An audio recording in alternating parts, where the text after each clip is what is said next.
इस कहानी का शीर्षक है पंचतंत्र की कहानी। यह कहानी जंगल के 3 दोस्तों की कहानी है। सालों पहले एक जंगल में गधा, लोमड़ी और शेर के बीच अच्छी दोस्ती हो गई थी। तीनों ने एक दिन बैठकर साथ में शिकार करने के बारे में सोचा। कुछ देर बाद सबने मिलकर तय किया कि शिकार करने के बाद उस पर तीनों का बराबर हक हो। यह फैसला लेने के बाद तीनों दोस्त शिकार के लिए जानवर की तलाश में जंगल की ओर निकल पड़े। कुछ ही दूरी पर उन तीनों को जंगल में एक हिरण दिखा। एकदम तीनों ने हिरण पर झपटा मारने की कोशिश की। उन्हें देखते ही वो तेजी से दौड़ने लगा। दौड़ते दौड़ते थककर हिरण कुछ देर के लिए रुक गया। तभी मौका देखकर शेर ने हिरण का शिकार कर लिया। गधा, लोमड़ी और शेर तीनों काफी खुश हो गए थे।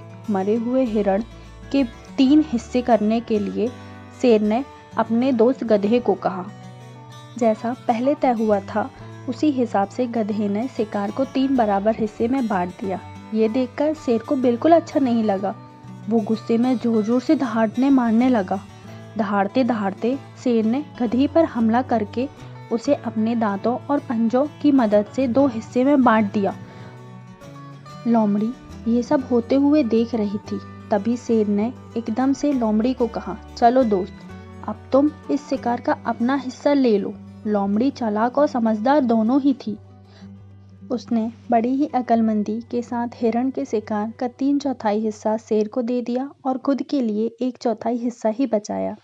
इस तरह हुए शिकार के हिस्से से शेर काफी खुश हो गया। उसने हंसते हुए लोमड़ी से कहा, अरे वाह, तुम एकदम मेरे मन का काम किया है। तुम्हारा दिमाग काफी तेज है। इतना कहते ही शेर ने लोमड़ी से पूछा, तुम इतनी समझदार कैसे हो? तुम्हें कैसे पता चला कि मैं क्या चाहता हूँ? तुमने इतने अच्छे से शिकार का हिस्सा लगाना कहाँ से सीखा? शेर के सवाल का जवाब देते हुए लोमड़ी बोली, आप जंगल के राजा हैं और आपको कैसे हिस्सा लगाना है ये समझना मुश्किल नहीं है। साथ ही मैंने उस गधे की हालत भी देख ही ली थी। उसके साथ जो कुछ भी हुआ उससे सीख लेते हुए मैंने ऐसी समझदारी दिखाई है। जवाब सुनकर शेर काफी खुश हो गया। उसने कहा कि तुम सच में बुद्धिमान हो।